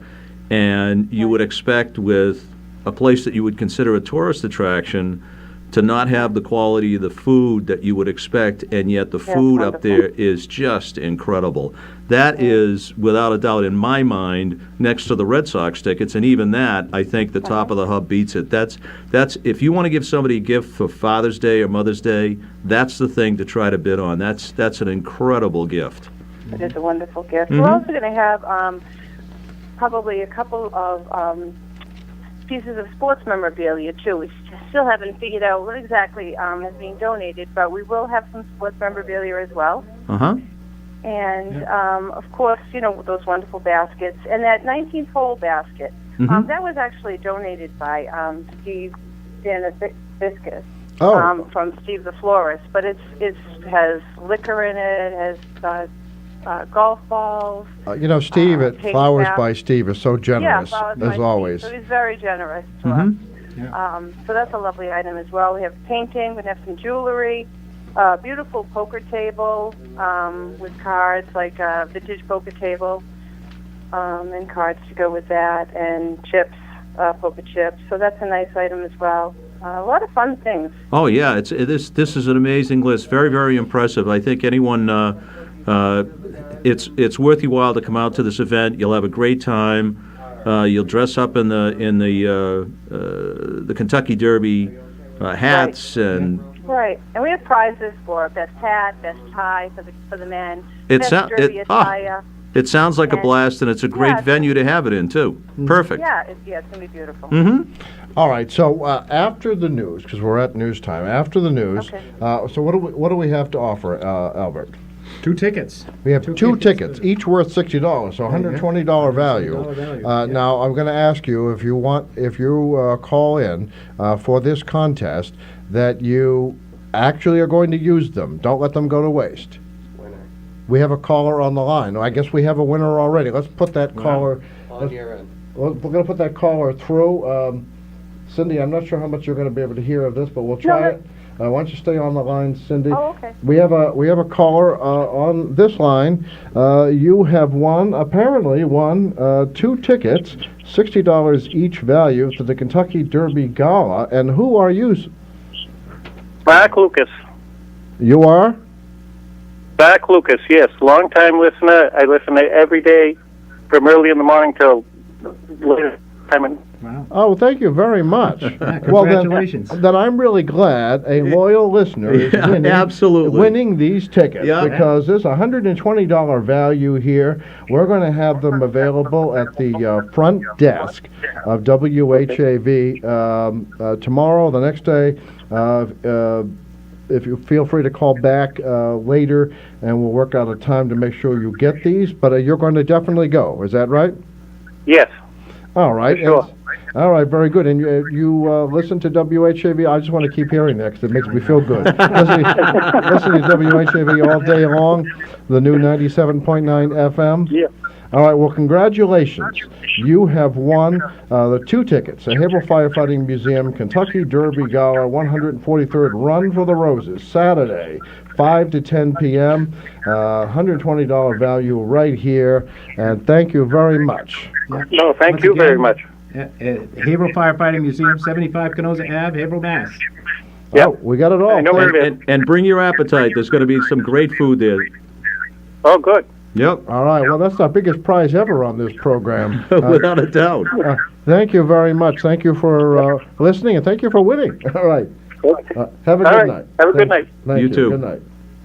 And, we have to thank Cynthia, too, here. Thank you, because we almost forgot about it. I didn't forget about it. Oh, he didn't forget about it, but I almost forgot about it.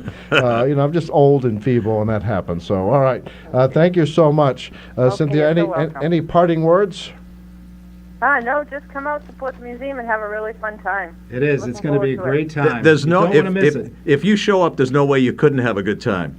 Absolutely. That's right. And I mean, there still may be tickets available at the door, but definitely encourage everyone to, give a call to that number, 978-994-1854, and we'll get you tickets. Yeah. Oh, good. Thanks for clarifying that. It's always online. 978-994-1854. Yeah. All right. Well, thank you very much, both of you. Cindy on the phone, and we have Albert here in the studio. Thank you so much. Thank you, Tim. Thanks for having us. Well, anytime, you. please. Yeah. Okay. Thank you so much. Take care. All right, we have phones ringing, but that contest is over. We'll try some other things.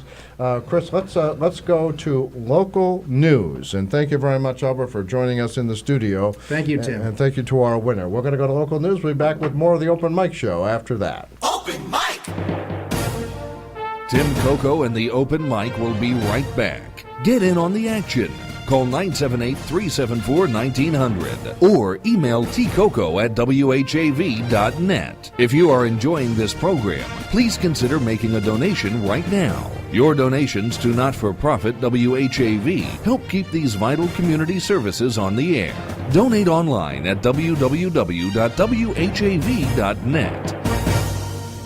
It's 8:05. WHAV LP Haverhill.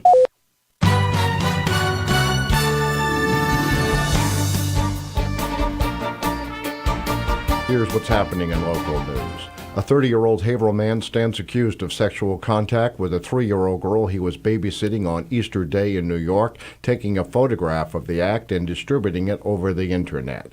Michael McCann, 30, of 80 Monroe Street, was arrested by Haverhill police Wednesday just before 4 p.m. After receiving a warrant, police and the FBI searched his home and vehicle and charged him with sexual exploitation of a child. Investigation of McCann, however, began as early as January, when a Faulkner County, Arkansas Sheriff's undercover officer purportedly received a message from McCann. McCann, using a Canadian-based website, allegedly expressed interest in traveling to Arkansas to have sex with an underage child there, according to the sheriff's office.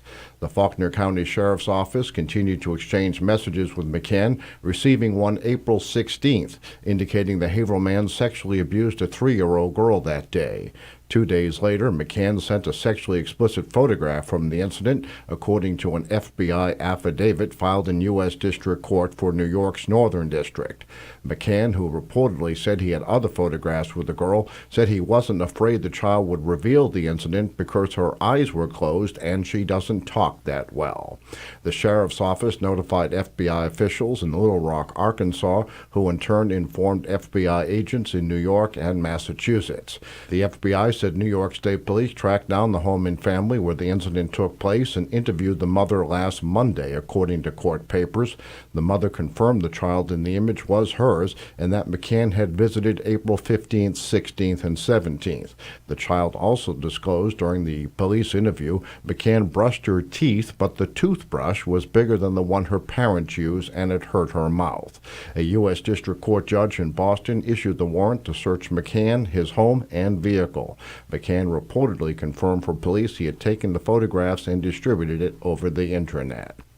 A mistake made 17 years ago when the Haverhill Police Station was constructed is not only proving costly today with the replacement of windows there, but made even more expensive by what some officials term a piecemeal approach. The city, attempting to stay on budget and spread out costs over several years, is replacing a third of the windows at a time. It's an approach criticized by police officers because water leaks from the remaining windows and resulting mold mean a delay in cleaning air quality issues. Haverhill purchasing agent and energy manager Orlando Pacheco confirmed the staged approach. Right now, what's ongoing, based on the bids that this office sent out, only does 1/3 of the windows. And I think the concern is doing the project in phases will make the overall solution a lot more expensive. An interview requested by WHAV last week, Police Chief Alan DeNaro explained the building's original contractor improperly sized all of the window openings at the police station. This meant the original intended commercial-grade windows could not be used. Inferior, off-the-shelf windows were installed instead, did not fit properly, and were placed without proper supports and insulation. The full extent of the original pour installation was revealed when contractors arrived recently, opened the walls, and found haphazardly installed shims supporting the older windows. Worse, the chief said, windows on both sides of the brick columns can't be replaced at the same time because, in his words, a whole column of brick between them would collapse. He summarized the 1999 building project as criminally negligent. DeNaro said the first phase of installation cost $350,000, but replacing windows all at once would have cost $1.1 million. Now, he said, estimates suggest it'll cost more than $1.5 million to complete the project. Pacheco explained why replacing the windows in 3 stages rather than all at once could cause costs to rise. You know, it's a lot of scaffolding for that project that has to come up and come down. As WHAV reported in 2015, a study by the State Department of Public Health found the police station requires substantial indoor and outdoor repairs because of what they called chronic moisture infiltration and visible microbial growth. Haverhill Police Patrolmen's Association President Rick Welch said the union received a promise from Mayor James Fiorentini that mold cleanup would take place continually until all of the new windows windows are in place. He said he accepts the offer, but believes it would have been better to change all of the windows and address mold all at once. Superior Officers Association President Robert Bastoni agreed, saying, "Common sense says why would you begin to waste money on mold remediation? We can't get rid of the mold until we get rid of the water," the chief added. Pacheco said he agrees with the chief's logic. Obviously, you want to mitigate water infiltration to the police department. That is the end goal, I think, because otherwise you haven't really solved the problem. Remember, WHAV is the only Haverhill-based news source. There's always more at WHAV.net. In the Edwin V. Johnson newsroom, this is Tim Coco. From Feature Story News in Washington, I'm Rebecca Foster. U.S. President Donald Trump has said he would meet with North Korean leader Kim Jong-un about the country's nuclear weapons program. Dueling rallies have been taking place in Paris from supporters of rival presidential candidates Emmanuel Macron and Marine Le Pen. And Venezuelan President Nicolas Maduro has raised the minimum wage by 60% in a bid to counter a growing protest movement. Wave weather.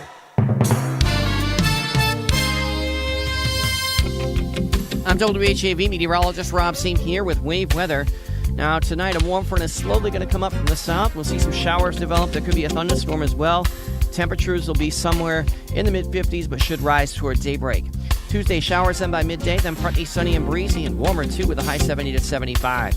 Partly cloudy Tuesday night will be in the upper 40s, and then sunny weather expected on Wednesday with a high somewhere in the mid-60s. I'm WHAV meteorologist Rob St. Pierre. Your next Wave Weather in 30 minutes. If you want to know what's going on at WHAV, sign up for the free monthly Wavelengths newsletter online at WHAV.net.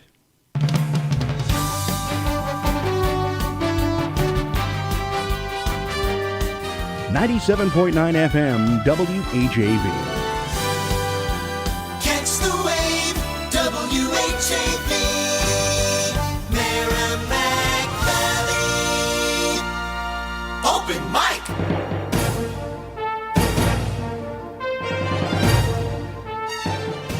From the Edwin V. Johnson newsroom, WHAV presents the Open Mic Show with Tim Coco. Make your voice heard. Call 978-374-1900. That's 978-374-1900. Or email tcoco@whav.net.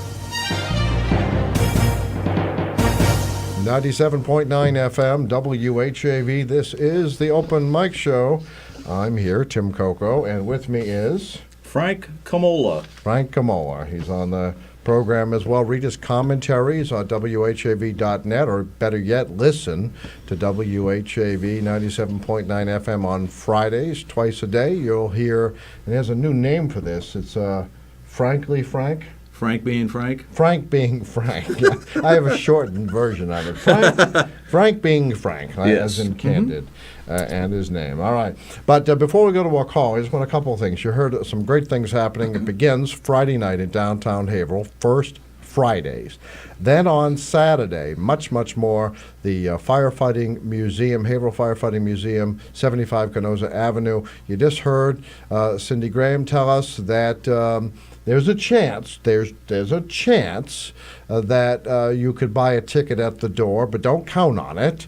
Better yet, just do this by calling them, 978-994-1854, or go to their website, haverhillfirefightingmuseum.org. And if you're in the car driving, don't take time to write that down. Just later on, go into Google, type in Haverhill Firefighting Museum. You'll find everything you need right there. And Mark has won. This is a great prize, very, very generous prize from Haverhill Firefighting Museum. Mark has won 2 tickets, total value of $120. And Mark, Frank here has an idea to make sure it's convenient for you to pick up those tickets. Frank, what were you thinking?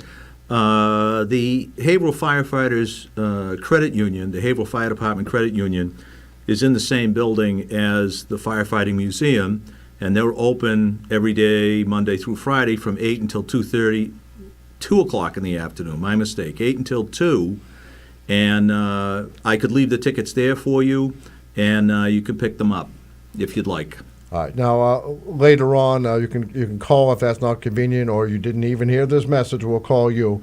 I just want to make sure that we get those to you, just in case we have a news event or some reason why there isn't someone at our front desk, and that's a heavy news operation that we run. There's often no one at the front desk, so we want to make sure you get those tickets.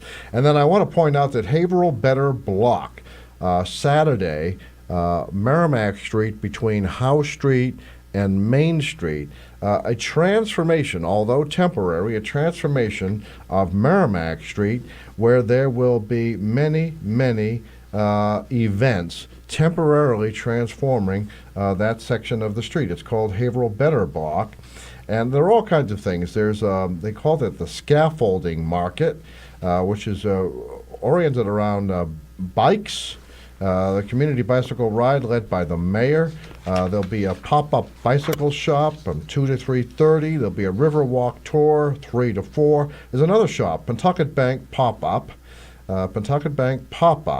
There will be comic book pop-up shop, welfare records pop-up shop, a cooperative theater space performance. There's a fashion showcase. All kinds of things. There will be live music. Ryan Sawyer, I think he's been on this program. Ashley Skeffington, Artie Raines, Connor Hennessy, Honey Oil, Mark Aleo. And then there's the Beer Garden Plaza with some more live music. Joni Earthquake, Troll, Liz Bills and Friends, Box of Birds, Kama Darwin, and Mad Yonder. Now, I'm just obviously too old to know what any of those are, except I do know Liz Bills. So perhaps the younger set will have an interest. That takes place 11 a.m. to 7 p.m. in downtown Haverhill. And I'm thinking, before we go to this caller, if Chris wants to work in the community spotlight. I'm sorry to keep you waiting, caller. Just a lot of business tonight on Open Mic. Stay right with us. We're going to go to community spotlight and be back with more of the Open Mic Show. Open mic. Tim Coco and the Open Mic will be right back. Get in on the action. Call 978-374-1900 or email tcoco@whav.net. If you are enjoying this program, please consider making a donation right now. Your donations to not-for-profit WHAV help keep these vital community services on the air. Donate online at www.whav.net. For more in-depth coverage of the news, visit WHAV's website at whav.net. Catch the wave. Every Monday night, the Open Mic Show brings you fascinating guests, explores local history, and gives you a chance to praise the powers that be or vent your frustrations. I'm Tim Coco, your host, inviting you to join the chorus of community voices beginning at 6:30 Monday nights right here on 97.9 WHAV. You may also watch this staple of democracy live at WHAV.tv. Community Spotlight.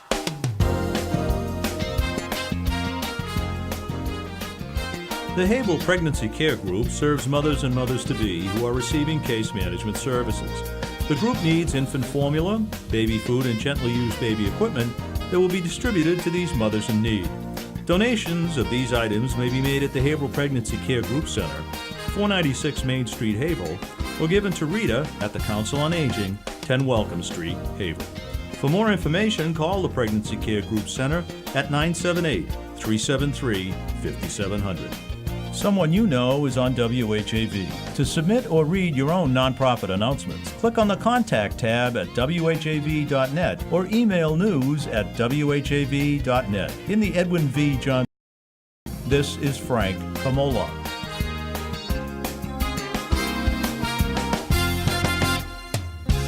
WHAV. Open mic.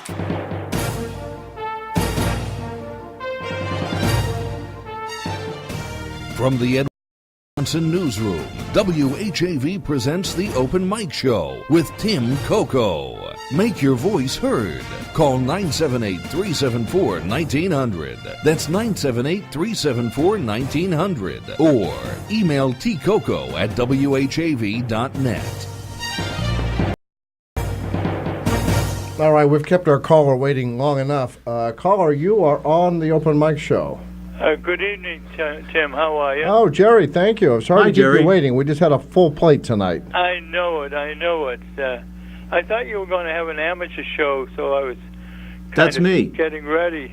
No, that's me. I'm the amateur show. No, you have not heard. You have not heard Gerrie, Frank. Gerrie is... Yeah, you haven't heard me. He has came in sung second on this program community before. auditions years ago. That's brave. Yeah. So the song I'm going to sing is, it's called My Cup Runneth Over, and it's by, what's his name? Good old Terry what's his Como name? sang it. But my favorite was, obviously, was Robert Goulet, because I sang with him once in a show myself. All right. No way, really? Chris is actually going to look up the music here. So my So cup... I have to do it a cappella. Is that all right? All right, that's fine.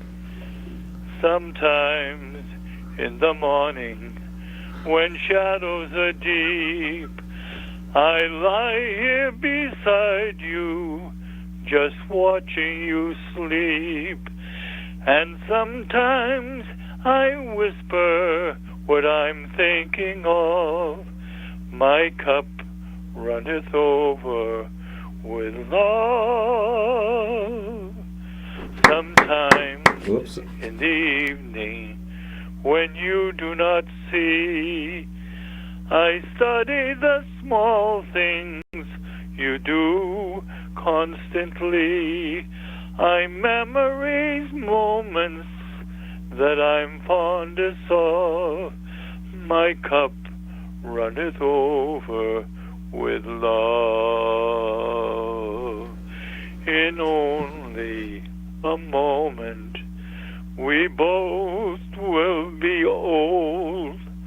We won't even notice the world turning cold.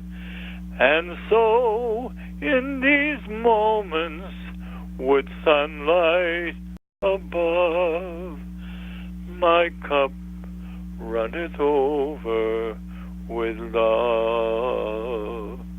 My cup runneth over with love.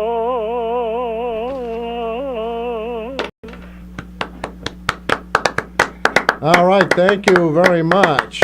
Wow, look at all this talent from Methuen. Gerrie, thank you so much. All right. And did you rehearse that? That's perfect. No, I've been listening to that song for so long.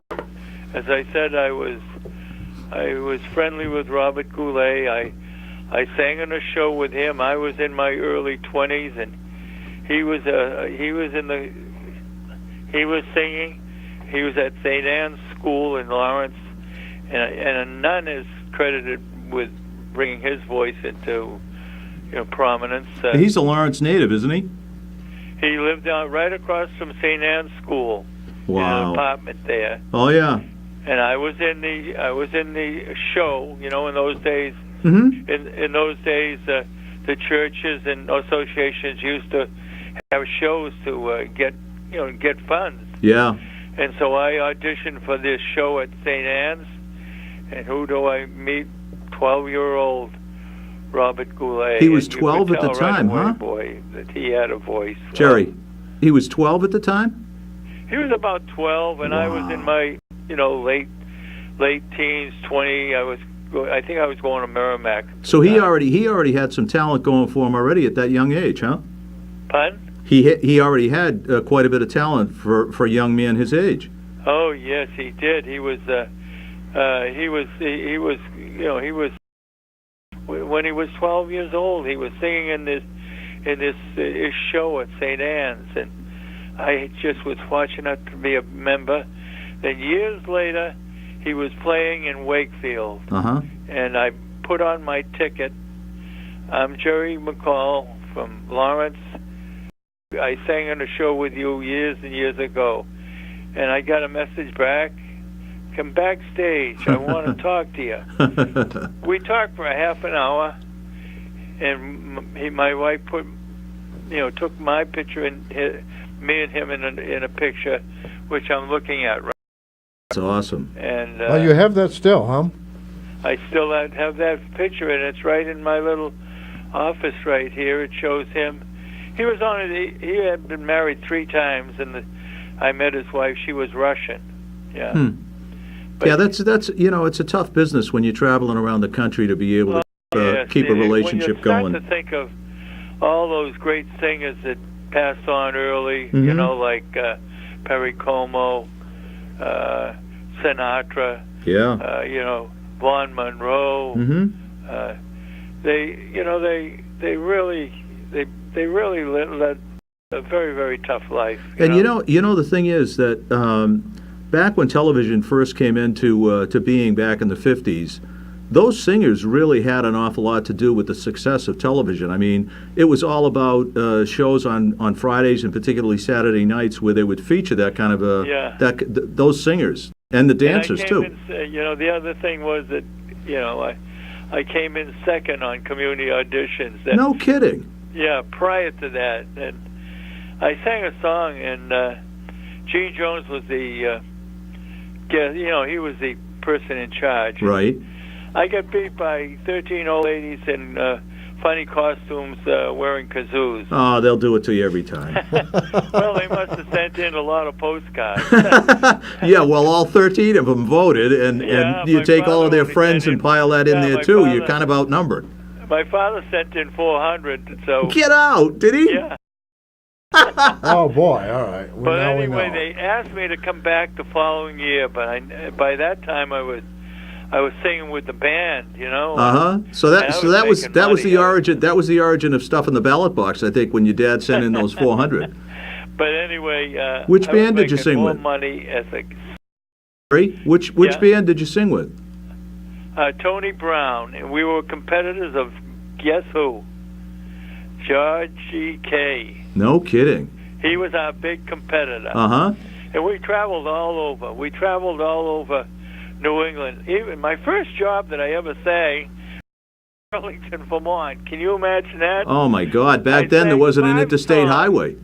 I sang 5 songs, and I got $50. And I says, "Boy, this is for me," because I was only making $60 as a state employee chemist at the Lawrence Experiment Station. Right. And I'd get, say, 2 or 3 jobs a week. Yeah. And that put a lot of food on the table. Sure it did. I would imagine it must have taken you forever to get up there. I mean, there wasn't an interstate highway back then. Yeah, $125 a week, and I'd go to Butcher Boy, and I'd buy the best. I'd spend your reward for a good performance. Well, that is very interesting. Thank you so much. I'm sorry, Gerrie, we're out of time, but I have been waiting for your performance for some time. Thank you very much for doing that. Yes, thank you for allowing me. As I said, I haven't sung for 3 or 4 years, and I was just happy enough to get through it all because you were heard by tens of thousands of people across the valley. In my heart. Especially Robert Goulet. I have to say that if this were a community spotlight, you'd have 2 votes from myself and Tim Coco and another one from Chris in engineering. So it's not 400 like your dad submitted, but we enjoyed it. We got a few here. Well, thank you very much. Thank you, Tim. All right. Have a great night. We'll look forward to talking to you next time. Thank you. Take care. Bye-bye. Thank you. All right, our picture is gone from Channel 22, so I'm assuming they have already left the network, and so maybe we'll do the same thing at 8:29 on 97.9 FM, WHAV. Frank, thanks for coming in this last half hour or so. A lot happening in downtown there, and Haverhill in general. Yep, absolutely. Definitely check out the Kentucky Derby Gala up there at the Haverhill Firefighters Museum. A lot of some great food, great entertainment, and a lot of items to bid on in the silent auction. All right, we'll call it a night. Thank you to Chris Porter in Master. Kept all of this on the air longer than many might have. All right, thank you very much, Chris. Have a good night, everyone. Open mic.